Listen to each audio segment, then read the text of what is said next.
اتفضل حضرتك. انا عايز اقول لكل اللي يتكلموا عننا في التلفزيون المصري بالغلط عننا.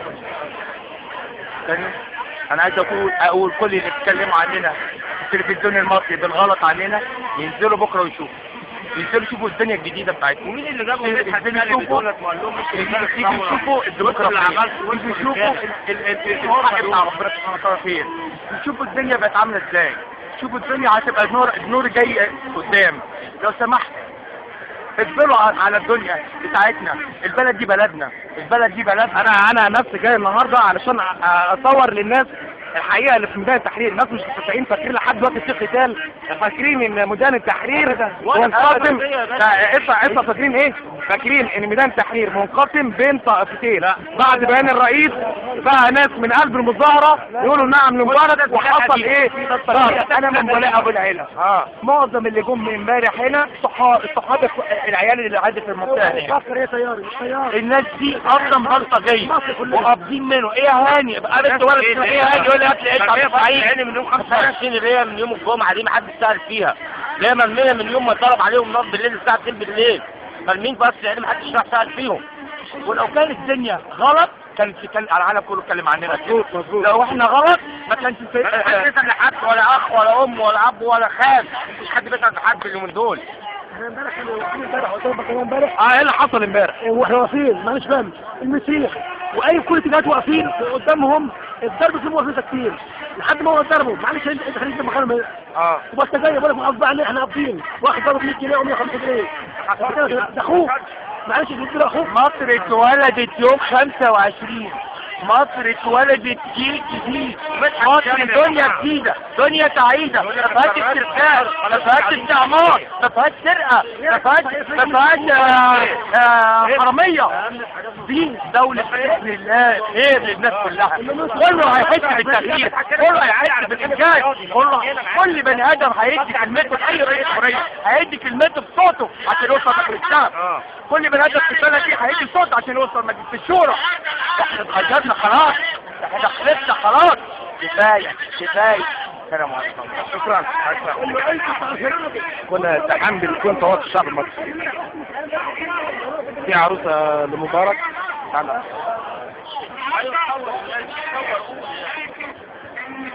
وانا هعدي على كل واتصوروا واحد باذن الله تعالى. السبب بص قدام الجزء تعويض ليك جسم برضه لو شفته يعني حاجه فظيعه. انا عامل عربيه حمص على الكورنيش، لا بلديه سايبانا في حالنا ولا حكومه سايبانا في حالنا. ياخدوا الكراسي، المخزن بتاع مستورة بيتاخد منه الكراسي وبتاخد منه كل حاجه، وده حقنا. بندفع فيه فلوس عشان نعمل مشروع، مش عايزين نتوظف. انا معدتي ما بتتوظفش، ابويا قال لي ما تتوظفش.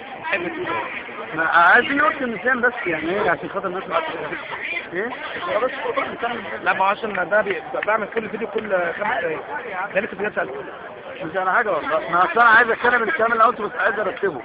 بحيث ده كده.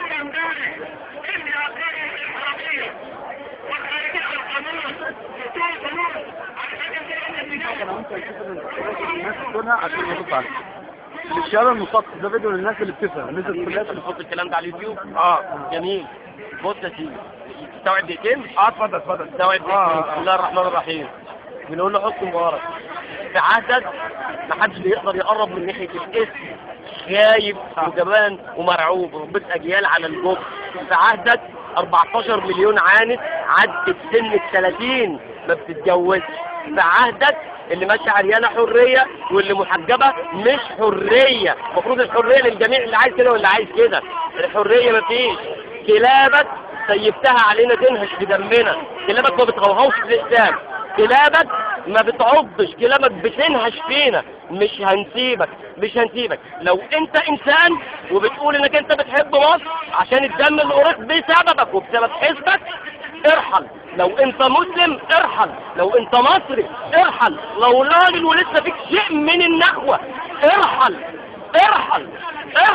لو انت من امبارح. نعم كنت موجود. مشيت امبارح الصبح وجيت تاني النهارده. وكلنا مش ماشيين. اقتلنا يا حسني مبارك. احنا في الجنة اللي يموت فينا في الجنة، وانت لما تموت بأي طريقة في جهنم وبئس المصير إلا أن يتوب عليك الله. يا ولي الأمر بنقول لك لسه يا ولي الأمر ارحل المليارات اللي راحت من دمنا ديت وخرجت بره تحت سمعك وبصرك، وما تضحكش على الناس وتقول أنا مش عارف. لو كنت مش عارف تبقى مغفل وما تنفعش تحكم مصر العظيمة. مصر مش في رقبتك 80 مليون زي ما بيقولوا، العرب دول اكتر من 400 مليون في رقبتك، لان مصر قائد وكلهم ورا منها. فلوسنا بره، دمنا بيتسفك جوه، كل ده بسببك انت وعصابتك. ارحل. لو انت بني ادم وعندك دم وخايف على الناس زي ما بتقول ما تقعدش 6 اشهر تتصفر في الشعب. ارحل. لو خايف على الناس ارحل. الواحد بيضحي بحقه عشان خايف على الناس اللي وراه. ضحي بالكرسي وارحل وسيبنا. ضحي بالكرسي وارحل وسيبنا. ماسك في الكرسي وربنا مش هيسيبك. شكرا جزيلا. خد من الناس كلها. انا